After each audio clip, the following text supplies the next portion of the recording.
Hello and welcome to episode 539 of the official EstablishTheRun.com podcast. My name is Levitan, and today marks a glorious day. It is the first market Monday of the 2023 fantasy football season. Beautiful. You know, we normally start the show much closer to peak draft season around June or so, but with so much action in the best ball streets already here in late March, thought it'd be helpful to get it started now. And honestly, not just helpful for you guys, the listeners, honestly, helpful for me as well, because I have thoughts on players and teams and outlooks. But a huge part of what matters is what my opponents think of players and teams and outlooks. And that's where the ADP, average draft position, and what the market sentiment comes into play.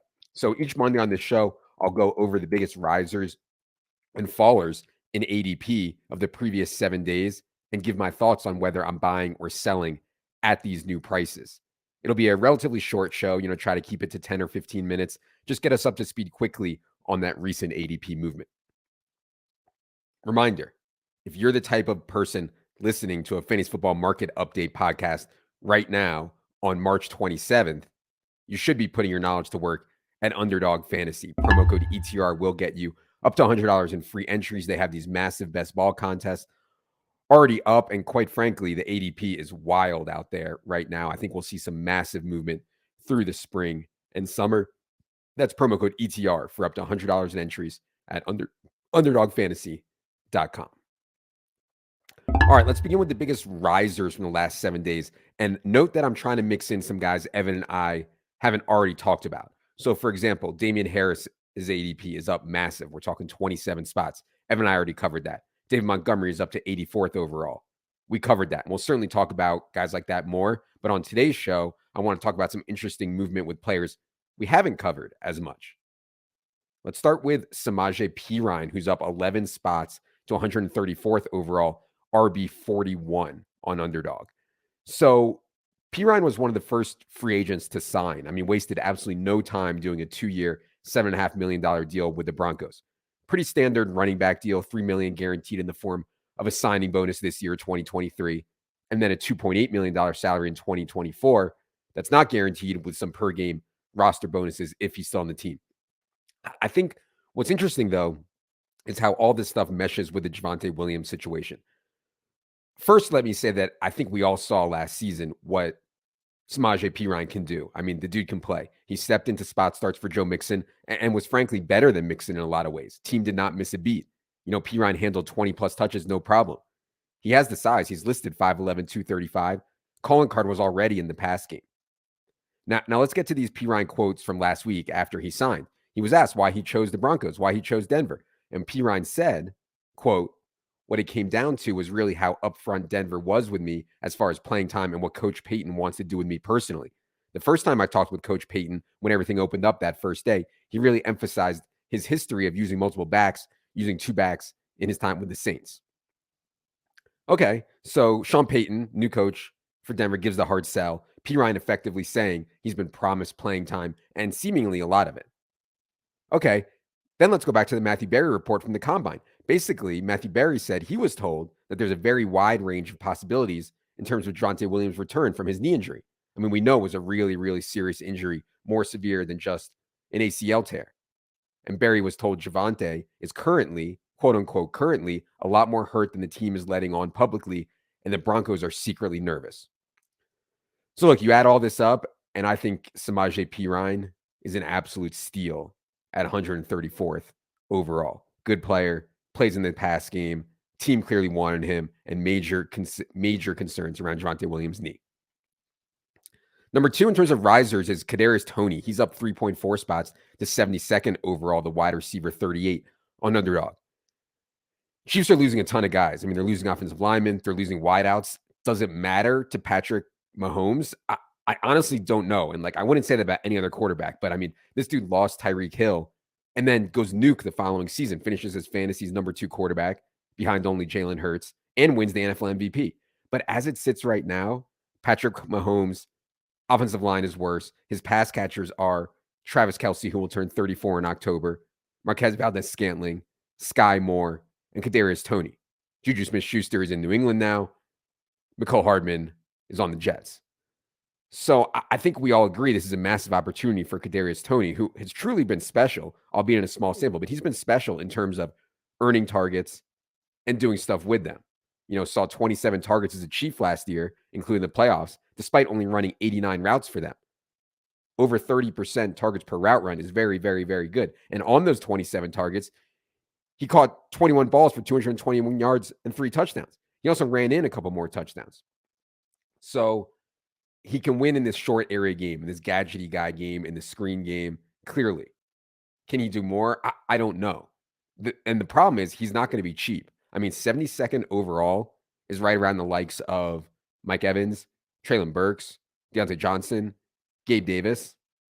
And I'm fine with Kadarius Tony there in the 70s, but I think he might get steamed even more, and that makes me a bit uncomfortable. That's especially true with Sky Moore being so cheap. I mean, Sky Moore is sitting there with an ADP of 130. We'll see what happens with the Chiefs in terms of the draft and pass catchers. Clearly, they need to add some help. But yeah, Tony is going to be very, very, very expensive for a guy who has not shown an ability to work down the field as much. I'd say he can't, just hasn't shown it yet. Number 3 in risers is DeSean Watson. DeSean Watson's up 4.2 spots to 79th overall, the QB9. DeSean Watson was bad last year. I mean, very bad. He only played in 6 games following the suspension, so very small sample, but he was terrible. I mean, we're talking about 58.6% completion percentage, 6.5 yards per attempt, 38.3 QBR. But there's excuses here. I mean, DeSean Watson had barely played football in like 2 years, didn't work with the starters all camp, wasn't with the team all season. The weather in 2 of DeSean Watson's 6 games was just egregiously bad. They had injuries to their offensive line. The weapons maybe weren't at 100% down the stretch. But now, I mean, there's really no excuses. DeSean Watson has a full offseason in the program and the scheme. Offensive line should be healthy, which will make them easily top 5 in the league, if not better. Amari Cooper, Donovan Peoples-Jones, and Njoku, very good. And then I thought last week Browns made a really sharp move to bring in Elijah Moore without giving up too much. So no excuses for DeSean Watson. And as the quarterback landscape is changing, there's currently 5 quarterbacks going in the first 3 rounds. Crazy. I like Watson as one of the options for the weight on QB crowd. He's in that range with Dak, Tua, ahead of Daniel Jones and Kirk Cousins. I think Tua is probably my favorite target there, but there's obviously a bunch of risk on the concussion stuff with Tua. And so, yeah, I think DeSean Watson as a weight on QB option is interesting. Let's get to this week's fallers. First faller I want to talk about is Joe Mixon. He's down 3.1 spots to 79th overall, running back 24 on Underdog. Everyone saw Joe Mixon really struggle with efficiency last year, only 3.9 yards per carry. He did have that 5-touchdown game, but other than that, just 4 touchdowns for Joe Mixon in his 13 other games. We saw Samaje Perine, like I already talked about, outplay Joe Mixon a bunch. We also know that there's at least some chance Joe Mixon becomes a cap casualty at some point this offseason, even with Perine gone. I mean, the Bengals can save about $10 million if it designates Joe Mixon as a post-June 1 cut. So we'll see what happens in the draft. My thing is, though, I mean, this team is in win now mode, and they just can't go into the season with Travion Williams and Chris Evans as their running backs. So my guess is that they're trying to renegotiate with Mixon to lower his salary, lower his cap hit, and also keep him in his role. And if they're successful in doing so, if they get a renegotiation done with Samaje Perine gone, we can project a bit more volume. So for Mixon, that is. So it's a bit risky, but I like taking some shots on Mixon ahead of this current 79th overall ADP. If Cincinnati doesn't take a running back in the draft and Mixon is back on a restructure, he'll go far, far, far higher than that. Second faller is Lamar Jackson. He's down 2.7 spots to 49.1 overall. And I should note, this ADP data is from before Lamar Jackson made that public trade request on Twitter Monday morning. This Lamar Jackson saga, honestly, I'm pretty tired of it. I don't think it's that complicated. I don't think Lamar hates the Ravens. I don't think he's, pissed about the dust ball weapons they put around him every year. It's just about money. I mean, the dude is 26 years old. He's a former MVP. He sees Kyler Murray got 190 million guaranteed. He sees Russ Wilson got 161 million guaranteed. He sees freaking Jared Goff get 110 million guaranteed. And of course, he saw DeSean Watson get all of his 230 million guaranteed. Lamar Jackson, to me, is far, far better than all those guys. And in some cases, it's not even close. So he wants 200 plus million guaranteed, and who can blame him?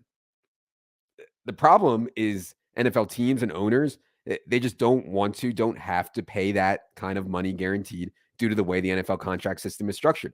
And to be clear, I think NFL player contracts are messed up. I mean, these guys deserve more. They deserve more guaranteed, not just Lamar, but the random, second string running back or linebacker taking years off his life for 500K or $1 million. I mean, it's just not enough, in my opinion, considering how much the NFL is making off these guys. But anyway, I don't think Lamar's trade request Monday really changes anything. Lamar won't demand a trade if the Ravens pay him what he wants.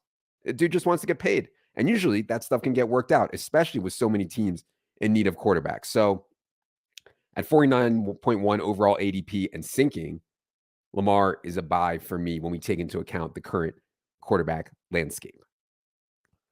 Last one to talk about here today for the fallers is Matthew Stafford. He's down 6 spots to 162nd overall, quarterback 25 on Underdog. As the elite quarterbacks get pushed up, I'm certainly hungry to find some guys I like later. Jalen Hurts was a no-brainer last year when he was there in rounds 6, 7, 8. Daniel Jones, the same thing when he was there in rounds 10, 11, 12, 13, and later. The bull case on Matthew Stafford for 2023 is clear. Get Cooper Kupp back healthy. Sean McVay returns for the scheme continuity. All the issues that Matthew Stafford has had, concussions, neck issues, scary spine stuff, all that is 100%. That's the bull case. The bear case is simple. The dude just retires. And there are reports out there that he could barely throw last year. He's still considering retirement. So I think even at these really deep ADPs, I'm likely still passing on Stafford. I think the risk is similar to last year in a lot of outcomes. This team is so thin. They can just fall apart quickly. And then what is Stafford even doing out there? The team is still too run heavy, I think, still too slow. You don't get any rushing production out of Matthew Stafford. So I think I prefer Kyler Murray at 133rd overall, Geno Smith 122nd. Bryce Young and Stroud are in this Stafford range. Anthony Richardson is as well. I think taking shots there. I think the floor ceiling combo is a bit higher on those guys than it is in Stafford. All right. That is going to do it for the first Market Monday of the 2023 fantasy football season. Thanks so much to everyone who listened to this. Hope it helped. Let me know in the comments on YouTube, and let me know in the comments on iTunes or in the comments on YouTube if you think this is worth continuing each week and what you would like to hear. We'll be back tomorrow with Silva to talk latest free agency fallout and our biggest fantasy losers from free agency. For producer Luke, for our editor, King Jackson, I am Adam. Good luck, everybody.